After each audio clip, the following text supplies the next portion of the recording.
पुण्यामध्ये पुढचे 4 दिवस पावसाची शक्यता वर्तवण्यात आली आहे। मेघगर्जनेसह विजांचा कडकडाट आणि हलक्या पावसाची शक्यता आहे। पुणे हवामान खात्याने हा अंदाज वर्तवलाय, त्यामुळे उकाड्याने हैराण झालेल्या पुणेकरांना आता दिलासा मिळण्याची शक्यता आहे।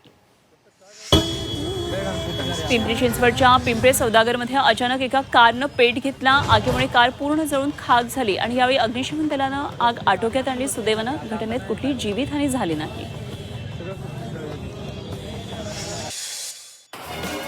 नाशिकच्या बागलाण तालुक्यातल्या तळवाडे भामेरमध्ये वीज पडली आणि वीज कोसळून शेतातल्या नारळाचं झाड जळून खाक झालं।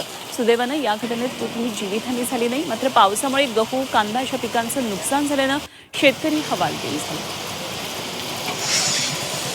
नाशिकच्या चांदवड तालुक्यातल्या कोलटेक शिवारामध्ये बिबट्या जेरबंद झाला। या ठिकाणी बिबट्याची मोठी दहशत होती, त्यामुळे बिबट्याला जेरबंद करण्यासाठी पिंजरा लावण्याची मागणी नागरिकांनी केली। अखेर बिबट्या जेरबंद झाल्यानं नागरिकांनी सुटकेचा श्वास घेतला। छत्रपती संभाजीनगरमध्ये सातारा देवलाई परिसरामध्ये नागरिकांना टँकरच्या पाण्यावरच अवलंबून राहावं लागतंय। ऐन उन्हाळ्यामध्ये खासगी टँकर चालकांनी दर वाढवलेत आणि आर्थिक भार सहन करण्याची वेळ आता नागरिकांवर आली आहे। 2000 लिटर पाण्याचा टँकर आता 300हून 600 रुपयांवर गेलाय।